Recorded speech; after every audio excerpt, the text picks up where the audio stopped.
નમસ્કાર મિત્રો, મારી YouTube ચેનલમાં ફરી એકવાર આપનું હૃદયપૂર્વક સ્વાગત કરું છું। જે લોકોએ મારી ચેનલને સબસ્ક્રાઇબ કરી છે અને જે લોકોએ મારી ચેનલને સબસ્ક્રાઇબ નથી કરી પરંતુ મારા વિડીયો જોવે છે, કમેન્ટ કરે છે, એ દરેકનો ખૂબ ખૂબ ધન્યવાદ। આજનો ટોપિક છે મિત્રો કે તમે જો આ 4 નિયમોનું પાલન કરશો તો જીવનમાં ક્યારેય તમને કોઈ પણ પ્રકારની બીમારી નહીં આવે, તમને ક્યારેય કોઈ પણ પ્રકારનો રોગ નહીં થાય। આયુર્વેદની અંદર ચરક ઋષિએ લગભગ 7000 જેટલા નિયમો બતાવે છે। એની અંદરથી 4 મુખ્ય નિયમો છે જે હું આજે તમને बतावा जई रह्यो छुं। जो आ 4 नियमोनुं पालन तमे हूँ आपणे करीशुं तो जीवनमां तमने मने क्यारे कोई रोग नहीं थाय, कोई पण प्रकारनी बीमारी नहीं थाय। तो सौथी पहेला तो आपणे जोईए तो आपणे तमे हूँ आपणे जे खोराक खाईए छीए ए तमामे तमाम खोराक आपणा शरीरनी अंदर एक जग्याए एकठो थाय छे, जेने आपणे कहीए छीए जठर। आपणे जे खोराक खाईए छीए बधो जठरनी अंदर एकठो थाय छे अने पछी वलोवाय छे। जठरनी अंदर ज्यारे आपणे खोराक खाईए छीए त्यारे एक अग्नि प्रगट थाय छे अने ए अग्नि प्रज्वलित थाय एटले आपणे जे खोराक खाईए छीए ए खोराकने पकवे छे अने पकव्या पछी एनुं योग्य पाचन थाय छे। जे रीते दाखला तरीके आपणे रसोडानी अंदर गैस के चूल्हा उपर तपेलीनी अंदर पाणी लई अने एनी अंदर दाळ बनावीए तो ज्यां सुधी गैस चालू होय के चूल्हो चालू होय त्यां सुधी ए दाळ बनवानी प्रक्रिया चालू रहे छे। जो गैस के चूल्हो अध वच्चे आपणे बंध करी दीए तो ये आपणे दाळ के खीर जे कंई बनावता होय एनुं ए वस्तु प्रॉपर बनती नथी। ए ज रीते आपणा शरीरनी अंदर जम्या पछी 1 कलाक सुधी अग्नि प्रज्वलित रहे छे अने एटले तो जठरनी अंदर जे अग्नि प्रज्वलित होय छे एने आपणे जठर अग्नि एटले के जठराग्नि कहीए छीए। आ अग्नि 1 कलाक सुधी प्रज्वलित रहे छे पछी ऑटोमेटिक धीमे धीमे शांत थई जाय छे। तो जम्या पछी जो आपणे तरत ज पाणी पीए, फ्रीजનું, બરફનું, વોટર કુલરનું કોઈ પણ પ્રકારનું ઠંડુ પાણી પીએ તો તરત જ શું થાય છે કે અગ્નિ પ્રજ્વલિત હોય છે। તો અગ્નિ અને પાણી બંને એકબીજાના દુશ્મન માનવામાં આવે છે। તો જેવો અગ્નિની અંદર આપણે પાણી પીએ તો જઠરાગ્નિની અંદર પાણી જાય છે અને એ પાણી અગ્નિને શાંત કરી દે છે। હવે ખોરાકનું પાચન યોગ્ય કરવું હોય તો 1 કલાક સુધી અગ્નિ પ્રજ્વલિત બરાબર હોય તો જ એ ખોરાકનું પાચન થાય છે। આપણે પાણી પીએ એટલે અગ્નિ मंद पड़ी जाए छे, अग्नि बुझाई जाए छे, जेना कारणे आपणी पाचन क्रिया मंद पड़ी जाए छे अने आपणे जे खोराक खाधो होय ए खोराकनुं योग्य रीते पाचन थतुं नथी, जेना कारणे ए खोराक सड़वा लागे छे। अने ज्यारे खोराक सड़े छे त्यारे के शरदी, उधरस, खांसीथी मांडीने कैंसर सुधी जेवी भयंकर बीमारीओ पण एमांथी थई शके छे। नियम नंबर 1 के जम्या पछी क्यारेय पाणी नहीं पीवुं। तमारे पाणी पीवुं होय तो जम्या पछी 1 कलाक पछी आपणे पाणी पी शकीए छीए तो आपणा शरीरनी अंदर वात, पित्त अने कफ आ त्रणेयनुं संतुलन जळवाई रहेशे, जेना कारणे आपणने कोई रोग नहीं थाय। तो जम्या पछी शुं पी शकाय? तो आयुर्वेदमां एवुं कहेवाय छे के जम्या पछी दहीनी लच्छी एटले के पाणी वगरनुं जे दही होय, जे ठंडू कर्या वगरनुं होय, नॉर्मल टेम्परेचरनुं, ए तमे दहीनी लच्छी पी शको छो। बीजुं जम्या पछी तमे फळोनो रस, मोसंबी, संतरा, अनानस के લીંબુનો રસ પણ ઠંડા કર્યા વગરના જે ફળો હોય નોર્મલ એ રસ તમે પી શકો છો। નંબર 3 જમ્યા પછી તમે દૂધ કે નોર્મલ જે હોય એ તમે નોર્મલ ટેમ્પરેચર વાળું તમે દૂધ પી શકો છો। આયુર્વેદમાં એવું કહેવાય છે કે સવારે ફળોનો રસ પીવો, બપોરે દહીં ખાવું અને સોજે દૂધ ખાવું ખોરાકની અંદર।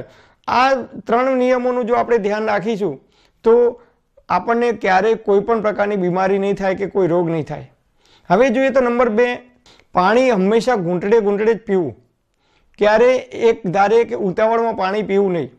અત્યારે આજકાલ તમે જુઓ તો નાના બાળકોને પણ સ્કૂલની અંદર જાય તો વોટર બેગ ગળામાં ભરાવી દેવામાં આવે છે અને નાના બાળકો પણ વોટર બેગથી ઊભા ઊભા પાણી પીએ છે। ઘણા લોકો તો બોટલમાંથી ઊભા ઊભા ડગ ડગ ડગ ડગ કરીને પાણી પીવે છે। તો આ પાણી પીવાની આપણી રીત તદ્દન ખોટી છે। आयुर्वेद कहे छे के पाणी शांतिथी बेसीने एटले के घूंटड़े घूंटड़े ज पीवुं, जेना कारणे आपणा मोढानी अंदर जे लाळ छे एने क्षार कहेवामां आवे छे। ए लाळ छे ए पाणीनी अंदर भळे छे अने आपणा शरीरमां उतरे छे। एना कारणे घणा बधा रोग थता नथी, कारण के शरीरमां एसिडिक पदार्थ होय छे, आम्ल होय छे। मोढामां जे लाळ होय छे एक क्षार तत्व कहेवामां आवे छे। एक क्षार ज्यारे पेटमां जाय छे त्यारे एसिडिक तत्वनी साथे भळे छे त्यारे पेटनी अंदर एसिडिटी थती नथी, बळतरा थती नथी। अने एटले तमे जुओ कोईपण प्राणी होय, गाय होय, भैंस होय, बकरी होय, वाघ होय, सिंह होय के कूतरू होय, तमे गमे ते प्राणीओने जुओ तो ए पाणी घूंटड़े घूंटड़े પીતા હશે, તમે જુઓ તો લપ લપ લપ લપ કરી અને પોતાની જીભ વડે ધીમે ધીમે કૂતરું હોય કે વાઘ હોય તો એ રીતે પાણી પીવી છે. કેમ કે એના કારણે એમના શરીરની અંદર જે મોઢામાં લાળ હોય છે એ પાણીની અંદર ભળે છે. પક્ષીને તમે જુઓ તો પક્ષી પાણીમાં ચોંચ ડૂબોળે છે અને એક ઘૂંટ જેટલું પાણી લે છે, પછી આમ એની ચાંચ કરે છે અને પોતાના શરીરની અંદર ધીમે ધીમે પાણી ઉતારે છે. એટલે કે એના મોઢામાં જે લાળ હોય છે એ પાણીની સાથે ભળે છે, ફરીથી બીજી ચોંચ ભરે છે અને ફરીથી એ પાણી ઉતારે છે. આમ પક્ષી પણ તમે જુઓ તો ઘૂંટડે ઘૂંટડે પાણી પીવે છે. પ્રાણીઓ પણ પોતાની જીભ વડે લપ કરી અને લાળ સાથે પાણીમાં ઉતારે છે. તો આપણે મનુષ્ય જ એવા છીએ કે પાણી ગડગડ પીએ છે. ઘણા લોકો સૂતા હોય તો રાત્રે ઊંઘે પણ આખી બોટલ કે પાણી લોટાથી અધ્ધર હાથે પી અને ગડગડ પાણી ઉતારી જાય છે. તો આ પણ એ આપણી જે ટેવ છે એ ખૂબ જ ખોટી છે, જેના કારણે આપણને ઘણા બધા રોગ થાય છે. પાણી ક્યારેય ઊભા કે ઉતાવળમાં પીવું નહીં. હંમેશા શાંતિથી સમય હોય તો બેસીને અને ઘૂંટડે જ પીવું તો તમને કોઈ રોગ નહીં થાય. નંબર 3, ગમે એટલી તરસ લાગી હોય તો પણ ક્યારેય ઠંડુ પાણી પીવું નહીં. આજકાલ તમે જુઓ તો નાના બાળકોને પણ સ્કૂલમાં સ્ટીલની બોટલ ભરીને આપવામાં આવે છે ઠંડુ પાણી, અને એ લોકો પણ 3-4 કલાક સુધી કે 5 કલાક સુધી ઠંડુ જ પાણી પીવે છે.